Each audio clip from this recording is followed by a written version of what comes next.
ظاہری ساخت کے اعتبار سے پہلا شعر یا اس کے دونوں جو مصرے ہوتے ہیں وہ ہم خافیہ ہوتے ہیں. غزل کے پہلے شعر کے دونوں مصرے ہم خافیہ ہوتے ہیں جسے مطلع کہا جاتا ہے. پہلے مطلع کے بعد آنے والے مطلع کو حسن مطلع کہتے ہیں. یعنی کہ ایک سے زائد اگر مطلع غزل میں آتے ہیں تو اسے حسن مطلع کہتے ہیں. اسی طرح شاعر اپنا تخلص جس شعر میں استعمال کرتا ہے اسے مقطع کہا جاتا ہے. عام طور پر دیکھا گیا ہے کہ شاعر آخری شعر میں ہی اپنا تخلص استعمال کرتا ہے جسے مقطع کہا جاتا ہے. غزل کے تمام شعر ایک بحر میں ہوتے ہیں.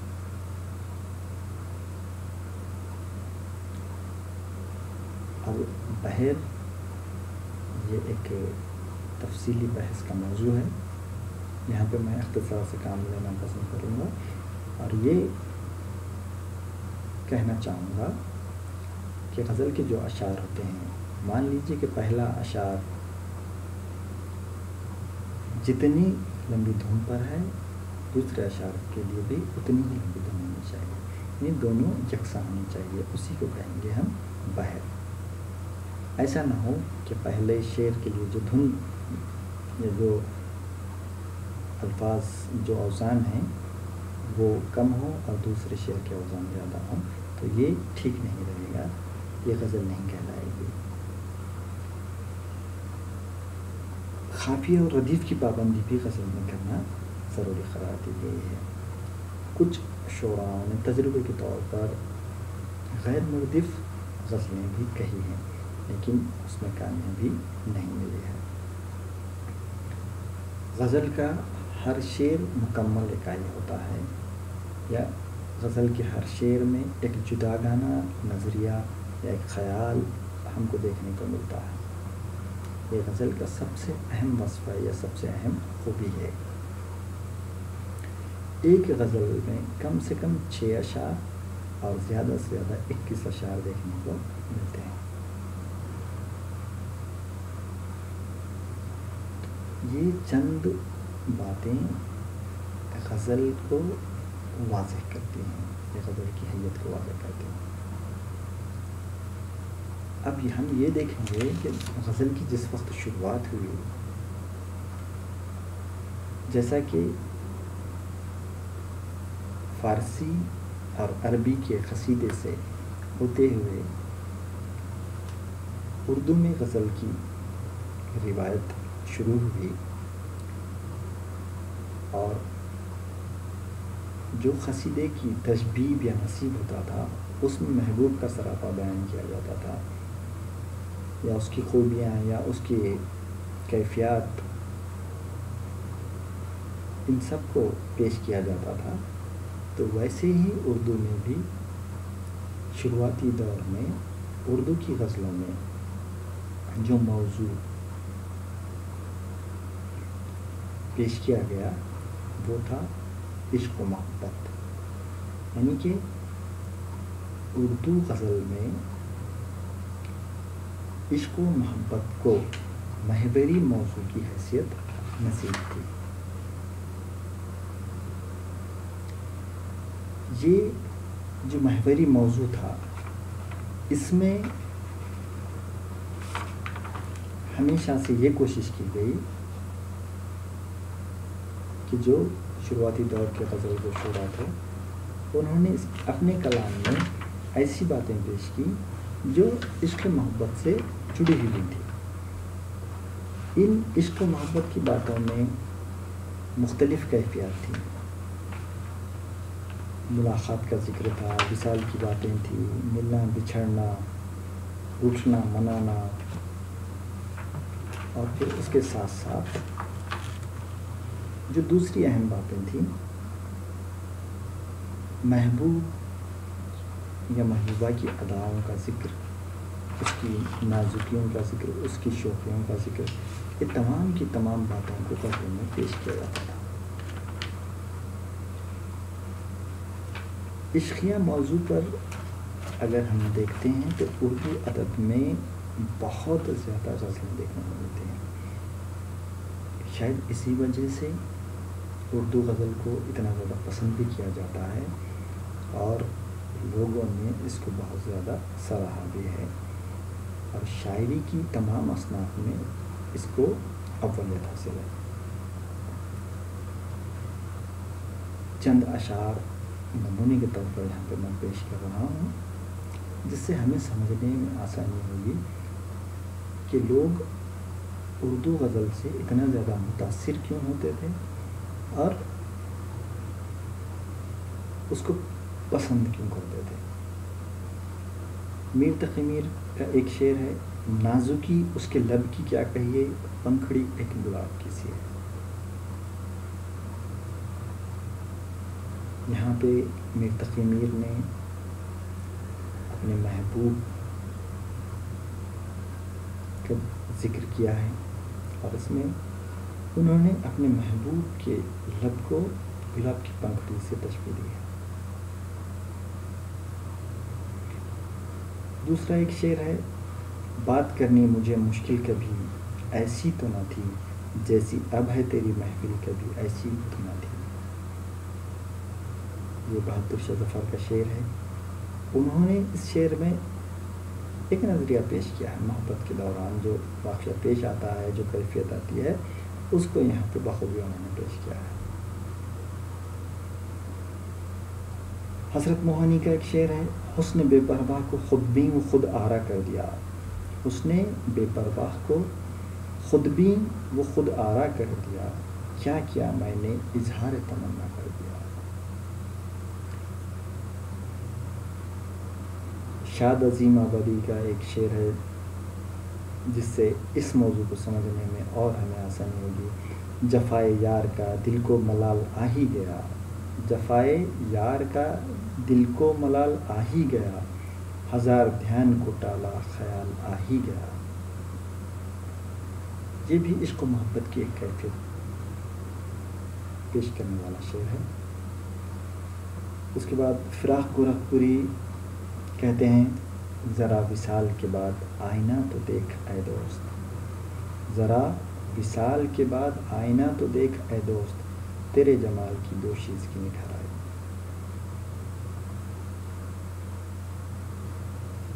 حفیظ ہوشیار پوری نے کہا ہے، اگر تو اتفاقاً مل بھی جائے، اگر تو اتفاقاً مل بھی جائے، تیری فرقت کے صدمے کم نہ ہوں گے۔ اس طرح سے ان مختلف اشعار سے ہم سمجھ سکتے ہیں کہ مختلف ادوار میں کس طرح سے عشق و محبت کی باتیں، یا جو غزل کا محوری موضوع ہے، اس کو پیش کرنے کی شعراؤں نے کوشش کی ہے۔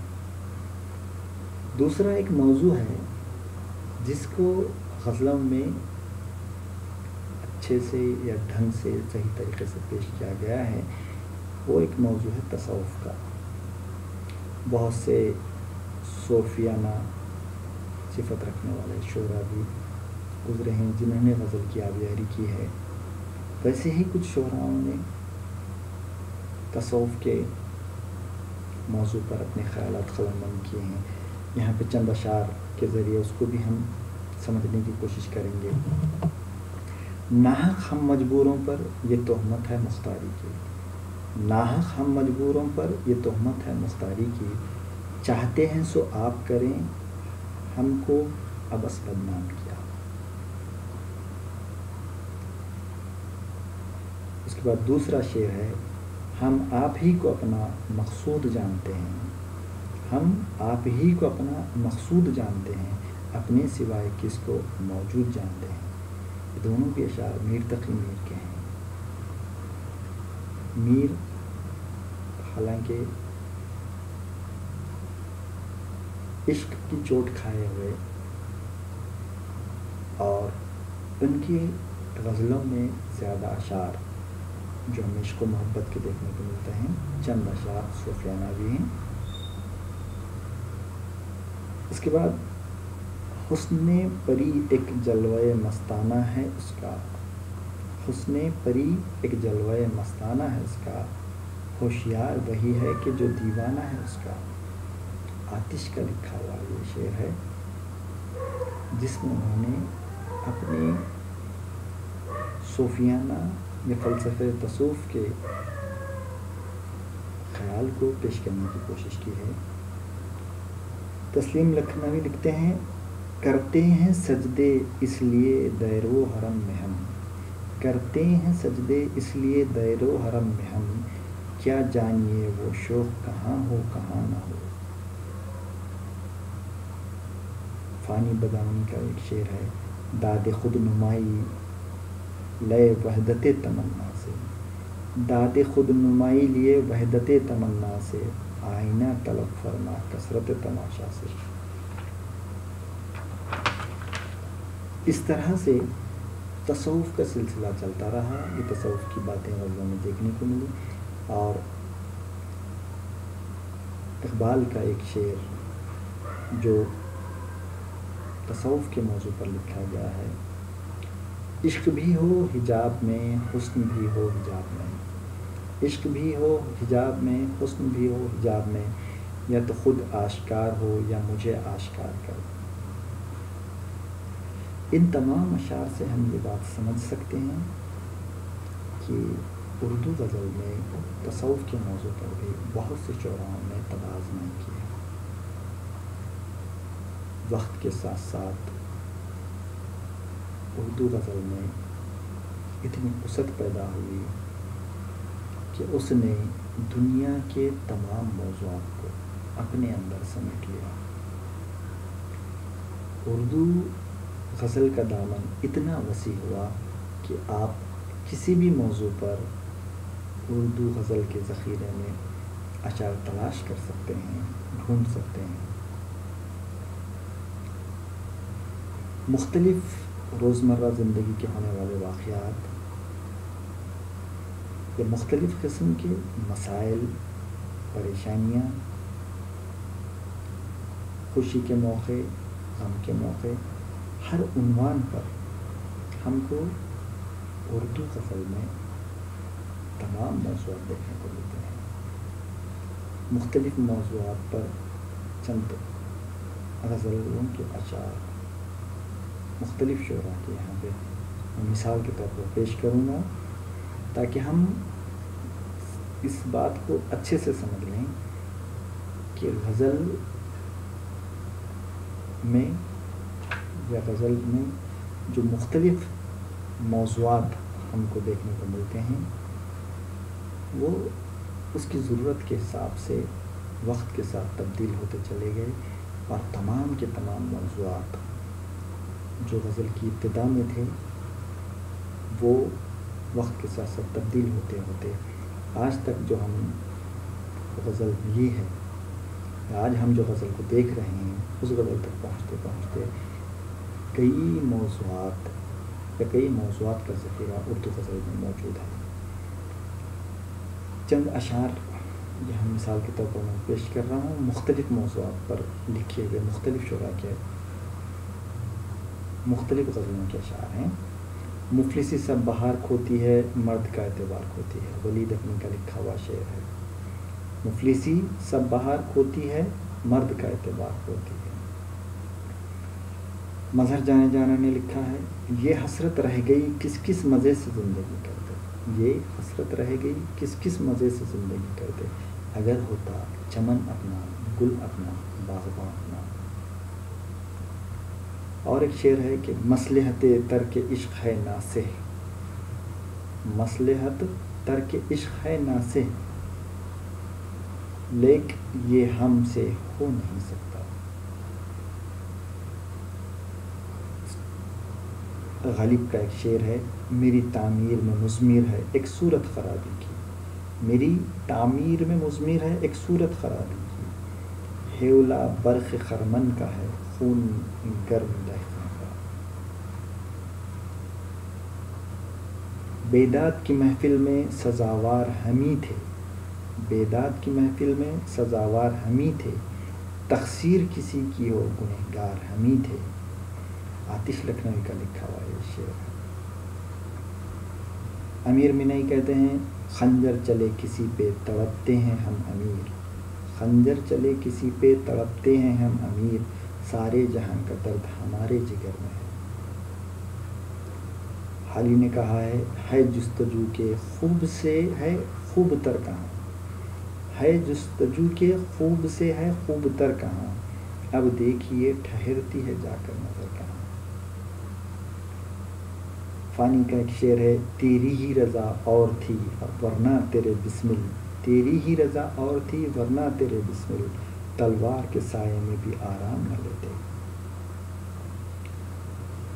حسرت موہانی کہتے ہیں کہ خرد کا نام جنوں پڑ گیا جنوں کا خرد، خرد کا نام جنوں پڑ گیا جنوں کا خرد، جو چاہے آپ کا حسن کرشمہ ساز کرے۔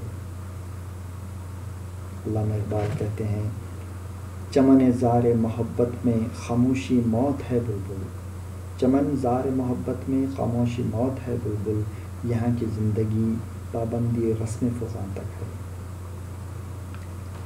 اس طرح سے یہ سلسلہ مختلف موضوعات پر شاعری یا غزل گوئی کا چلتا رہا۔ میں یہاں پہ آخر میں فیض احمد فیض کا ایک شعر کہہ کر اس موضوع کو ختم کرنا چاہوں گا۔ بے دم ہوئے بیمار دوا کیوں نہیں دیتے، بے دم ہوئے بیمار دوا کیوں نہیں دیتے، تم کیسے مسیحا ہو شفا کیوں نہیں دیتے۔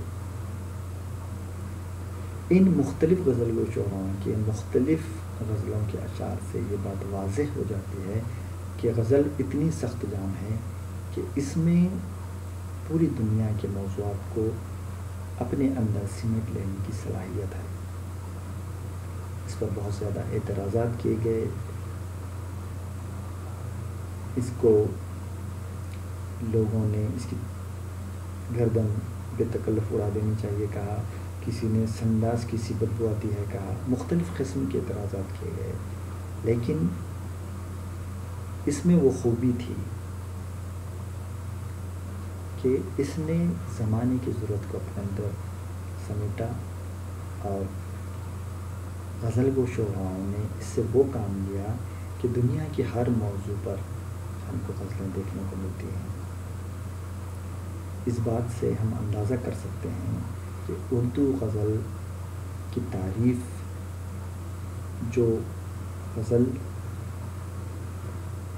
کہ ہر شعر مکمل اکائی ہونا، یا پھر قافیہ ردیف کی پابندی کا ہونا، ایک بحر میں ہونا، اور عورتوں سے لگاوٹ کی باتیں کرنا، جو شروعاتی دور میں تھی، اس میں بہت ساری تبدیلیاں واقع ہوئیں، اور مختلف موضوعات اس کے اندر ہمیں دیکھنے ملتے ہیں۔ اور اس موضوع کے تحت ہم یہی سمجھ سکتے ہیں کہ اردو غزل جو حضرت امیر خسرو کے زمانے سے شروع ہوئی تھی، وہ عروج کی بلندیوں پر پہنچتی چلی جا رہی ہے، اور آج بھی اس کا یہ سلسلہ جاری ہے۔ آئندہ لیکچر میں اردو غزل کا آغاز و ارتقاء، اس عنوان پر ہم تفصیلی بات کریں گے۔ شکریہ۔